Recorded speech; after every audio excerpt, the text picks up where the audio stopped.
ஸ்ரீ குருப்யோன் நமஹா அறியுவோம். சுந்தர கணபதி துணை, சுக பிரம்ம மகரிஷி துணை. ஆன்மீக செல்வர்களே, கிரிக்கெட் நேயர்களே, இந்தியா மற்றும் ஜிம்பாப்வே அணிகள் மோதும் இரண்டாவது 20 ஓவர் கிரிக்கெட் போட்டி ஹராரேவில் மதியம் 1 மணி அளவில், அதாவது ஜிம்பாப்வே நேரப்படி மதியம் 1 மணி அளவிலும், இந்திய நேரப்படி மாலை 4:30 மணி அளவிலும் நடைபெற இருக்கின்றது. இந்த போட்டியில் வெற்றி பெறுவது யார் மற்றும் அதிக ரன்களை விளாசக்கூடியவர்கள் யார் என்பதை நாம் ஜோதிட ரீதியாக தெரிந்து கொள்வோம். அதற்கு முன்பாக சென்ற போட்டி, அதாவது இந்தியா மற்றும் ஜிம்பாப்வே அணிகள் மோதிய முதலாவது போட்டியில் நாம் கூறியது போலவே இந்திய அணி வெற்றி பெற்றிருந்தார்கள். குறிப்பாக நாம் வைபவ் சூரியவன்சி, இஷான் கிஷன், மயங்க் யாதவ், பிரின்ஸ் யாதவ், மருமானி, முசரபானி, நாகர்வா இவர்களெல்லாம் பற்றி கூறியிருந்தோம். அவர்களும் ஒரு சிறப்பான ஆட்டத்தை வெளிப்படுத்தியிருந்தார்கள். அபிஷேக் சர்மா பற்றி சொல்லியிருந்தோம், அதாவது 0லேருந்து 10 ரன்குள்ளே அவுட் ஆயிடுவாருன்ட்டு. அதே மாதிரி அவரும் 1 ரனில் அவுட் ஆகியிருந்தார். ஸோ சென்ற போட்டி நாம் கூறியது அனைத்தும் ஒரு சிறப்பான ஒரு ஆட்டமாக இருந்தது, நிறைவேறியது. இன்று நடைபெற இருக்கின்ற போட்டி, அதாவது ஜிம்பாப்வே மற்றும் இந்திய அணிகள் மோதும் இரண்டாவது 2020 போட்டியில் நாம் எடுத்திருக்கக்கூடிய பிளேயிங் 11 பற்றி முதலாவதாக தெரிந்து கொள்வோம். இந்திய அணியில் அபிஷேக் சர்மா, சூரியவன்சி, இஷான் கிஷன், திலக் வர்மா, ஸ்ரேயாஸ் ஐயர், ரிங்கு சிங், சிவம் டூபே, பிரின்ஸ் யாதவ், அசோக் சர்மா, மயங்க் யாதவ், பிஷ்னாய் போன்றோரை நாம் எடுத்துள்ளோம். அதே போன்று ஜிம்பாப்வே அணியில் பென்னட், மருமானி, மேயர்ஸ், ராசா, பியூரல், ஈவன்ஸ், மத்வீர், நகர்வா, முசரபனி, பென் கரன், நயம் ஹரி போன்றோரை நாம் எடுத்துள்ளோம். இந்த போட்டியில் இந்திய அணி முதலாவது பேட்டிங் செய்தார்கள் என்றால் சிறப்பாக விளையாடக்கூடிய நபர்கள் வைபவ் சூரியவன்சி, திலக் வர்மா, ஸ்ரேயாஸ் ஐயர், ரிங்கு சிங் போன்றோர் ஒரு சிறப்பான பேட்டிங்காக இருக்கும். இதில் கேப்டன் மற்றும் வைஸ் கேப்டனாக சூரியவன்சி அல்லது திலக் வர்மாவை தேர்ந்தெடுத்துக் கொள்ளலாம். ஆல்ரவுண்டராக சிவம் டூபே அவர்கள் ஜொலிக்கக்கூடிய அமைப்பு என்பது உண்டு. இந்திய அணி முதலாவது பந்து வீசும் பொழுது விக்கெட் வீழ்த்தக்கூடிய நபர்கள் அசோக் சர்மா, மயங்க் யாதவ் போன்றோர் ஒரு சிறப்பான பந்து வீச்சாக இருக்கும்.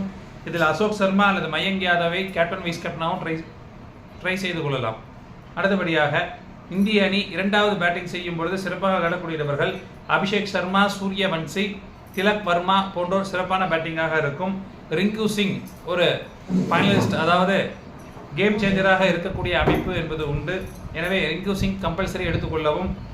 மற்றும் சிவம் டூபே போன்றோர் சிறப்பான ஒரு ஆட்டமாக இருக்கும். இதில் கேப்டன் மற்றும் வைஸ் கேப்டனாக சூரியவன்சி அல்லது திலக் வர்மாவை தேர்ந்தெடுத்துக் கொள்ளலாம். இந்திய அணி இரண்டாவது பந்து வீசும் பொழுது சிறப்பாக விளையாடக்கூடிய நபர்கள் அசோக் சர்மா, சிவம் டூபே, மயங்க் யாதவ் போன்றோர் விக்கெட்டுகளை வீழ்த்துவார்கள். நேயர்களே, முதல் ஹிண்ட் அப்படின்னு சொல்கிறோம்னா, அபிஷேக் சர்மா இவங்களை ஃபர்ஸ்ட் இன்னிங்ஸில் நான் சொல்லலை, ரெண்டாவது இன்னிங்ஸில் சொல்லியிருக்கேன். ஃபர்ஸ்ட் இன்னிங்ஸில் அவர் அடித்தாலும், அதாவது குறிப்பாக விளையாடணும் அப்படின்னாலுமே மிகப்பெரிய அளவில் சான்ஸ் அப்படிங்கிறது கம்மியாக தான் இருக்குது. ஸோ அவரை நீங்கள் பார்த்து எடுத்துக்கலாம். ரெண்டாவது ஹிண்ட் அப்படின்னா, அபிஷேக் சர்மாவுக்கு பதிலாக பிபி சிங், அதாவது பிரபன் சிங் அவர்கள் உள்ளே வந்தார்னா கம்பல்சரி அவர் எடுத்துங்க. அவரோட ஸ்கோரிங் சூப்பராக இருக்கும். 80 ரன் அடிக்கக்கூடிய அமைப்பு கூட அவர் உள்ளே வந்தார்னா அவருக்கு அந்த வாய்ப்பு அப்படிங்கிறது உண்டு. பிபி சிங்கை கண்டிப்பாக நீங்கள் செலெக்ஷன் பண்ணிக்கலாம் உள்ளே வந்தாருன்னா. ஸோ அவர் வருவாரா இல்லையான்னு எனக்கு தெரியல, மேபி வரதுக்கு வாய்ப்புகள் உண்டு. எனவே பிபி சிங்கை நீங்கள் தேர்ந்தெடுத்துக் கொள்ளலாம்.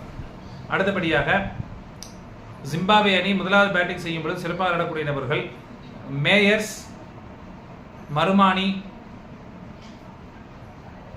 சிக்கிந்தர் ராசா போன்றோர் சிறப்பான பேட்டிங்காக இருக்கும். இதில் கேப்டன் மற்றும் வைஸ் கேப்டனாக மேயர்ஸ் அல்லது மருமானியை தேர்ந்தெடுத்துக் கொள்ளலாம்.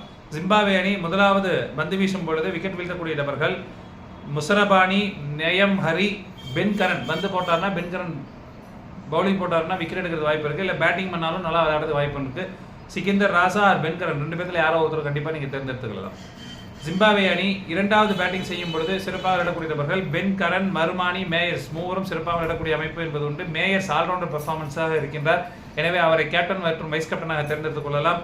அதே போன்று ஜிம்பாப்வே அணி இரண்டாவது பந்து வீசும் பொழுது முசரபானி, நயம் ஹரி மற்றும் ஈவன்ஸ் போன்றோர் சிறப்பான பந்து வீச்சாக இருக்கும். இதில் முசரபானியும் நயம் ஹரியும் 2 விக்கெட் வீழ்த்தக்கூடிய அமைப்பு என்பது உண்டு. நேயர்களே, இன்றைய தினம் மூன்றாவது ஹிண்ட் அப்படின்னு சொல்லணும்னா, இந்த ஸ்கோர் பார்த்தீங்க அப்படின்னா லாஸ்ட் டைம் நம்ம ஸ்கோர் சொல்லியிருந்தோம். 100 லோ ஸ்கோராக தான் இருக்கும். ஒன்றும் ஹை ஸ்கோராக இருக்கும், இல்லைனா லோ ஸ்கோராக இருக்கும். 120 ரன் தான் இருக்கும் அப்படின்னும். ஆனால் 126 பக்கமாக வந்திருந்தது. ஒரு 6 ரன் அதிகமாக நம்மளோட கணிப்பிலிருந்து கொஞ்சம் மிஸ் ஆயிருந்தது. அதே மாதிரி இந்த போட்டி பார்த்தீங்கன்னா கண்டிப்பாக 180 to 220 வரதுக்கு வாய்ப்புகள் நிறையா இருக்குது. ஸோ ஹை ஸ்கோரிங் ரேட் கேமாக அந்த கேம் இருக்கிறதுக்கு நிறைய சான்சஸ் இருக்குது. ஸோ அதை மேட்ச்சில் ஃப்ளோவை பொறுத்து தான் நமக்கு எப்படிங்கிறது தெரியும். இதில் ஏதேனும் மாற்றங்கள் வரும் பட்சத்தில் நாம் டெலகிராம் லிங்கில் அப்டேஷன் என்பது வழங்கப்படும். டெலகிராம் லிங்க் என்பது டிஸ்கிரிப்ஷன் பாக்ஸில் இருக்கும். இணைந்து கொள்ளாதவர்கள் இணைந்து கொள்ளுங்கள். இந்த போட்டியில் இந்திய அணி வெற்றி பெறுவார்கள். நன்றி, வணக்கம்.